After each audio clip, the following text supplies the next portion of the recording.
Assalamualaikum warahmatullahi wabarakatuh. Halo guys, how is it doing?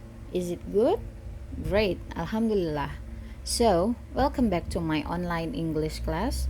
I hope you guys ready to study English today. Now, we are going to learn about obligation. Ada yang tahu apa itu obligation? Oke, sekarang kita bahas dulu tentang obligation itu sendiri. Menurut Kamus Oxford, obligation is the state of being forced to do something because it is your duty or because of law to, etc., or something which you must do because you have promised because of law, etc. Jadi, obligation adalah situasi di mana kita harus melakukan sesuatu karena itu adalah tugas kita atau yang kita janjikan karena sebuah aturan dan lain-lain. Nah, di sini ada expressions of obligation. Yang pertama itu ada have to dan yang kedua itu ada must. Untuk struktur teksnya, sini ada subject plus must plus verb one. And then ada juga subject plus must be plus adjective or noun or adverb. Nah, di sini ada have to yang artinya harus. Have to merupakan modal verb yang digunakan untuk menunjukkan yang kita harus lakukan. Contohnya itu ada yang pertama, do we have to bring a plant for our schoolyard? Apakah kita harus membawa tanaman untuk taman sekolah kita? And the second one, I have to go to school at 6:30. Saya harus pergi ke sekolah pukul 6:30. Dan the third one, we have to show ID cards. Kita harus menunjukkan kartu identitas. The next one, ada must atau harus juga artinya. Di dalam obligation, kata must digunakan untuk menyatakan sesuatu yang harus dilakukan, biasanya berhubungan dengan aturan. For example, all students must wear uniform. Seluruh siswa harus menggunakan seragam. And the second one, you must speak louder, I can hear you. Kamu harus berbicara lebih keras, saya tidak bisa mendengarmu. Nah, sampai sini sudah cukup jelas? Is everything clear so far? Kita lanjut lagi ya. Di sini ada modals. Modal is an auxiliary verb such as can or will that is used to express modality. Modal adalah sebuah alat bantu kata kerja seperti bisa atau akan yang digunakan untuk mengekspresikan pengandaian. Nah, here is the explanation about their function. Modal auxiliaries can be used for different functions as below. Di sini akan dijelaskan tentang fungsi-fungsinya ya. Dan alat bantu modal bisa juga digunakan untuk fungsi yang berbeda seperti sebagai berikut. Di sini ada can. Here are the function of modal can. Di sini ada fungsi dari modal can. Yang pertama itu to show present and future ability, untuk menunjukkan saat ini atau yang akan datang.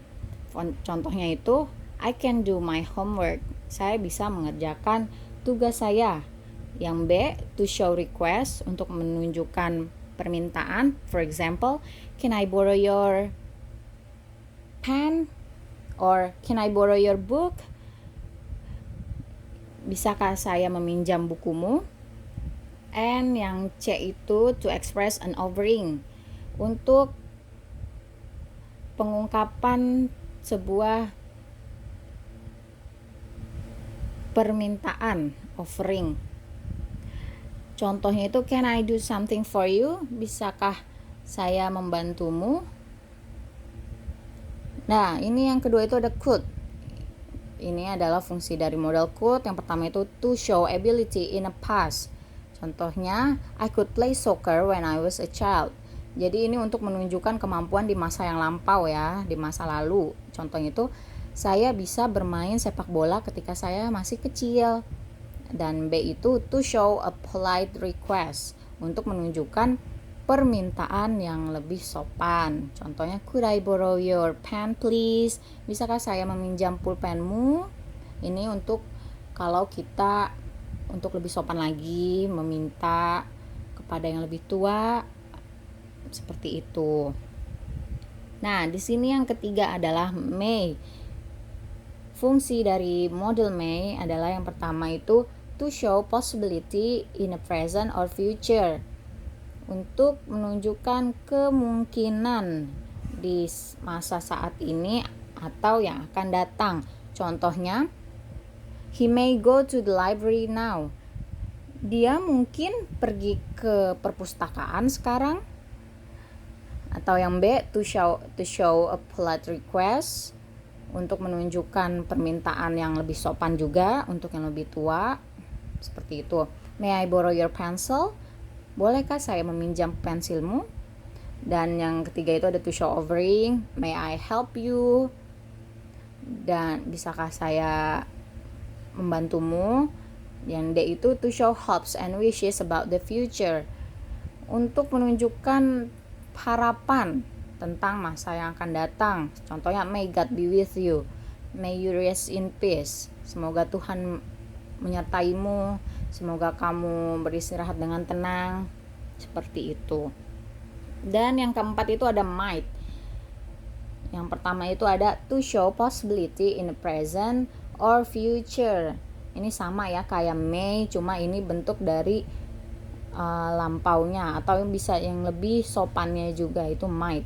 Contohnya itu ada he might be at the library now. Sama ya kayak tadi he may, cuma sekarang ini dia pakainya yang might.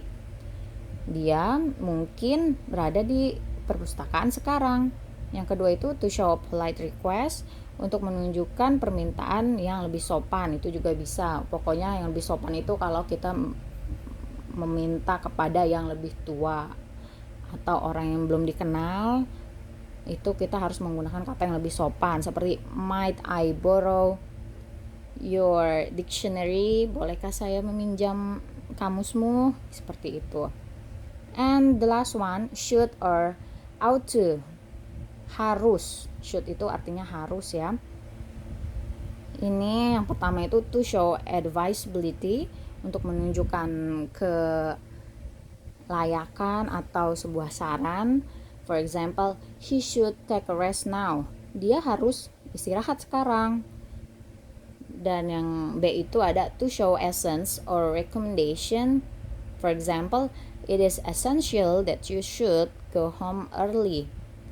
Kamu harus pulang lebih awal, seperti itu. Itu untuk menunjukkan sebuah rekomendasi, itu menggunakan kata should or ought to, seperti itu. Okay, I think it's enough for now. Thank you for joining today's class.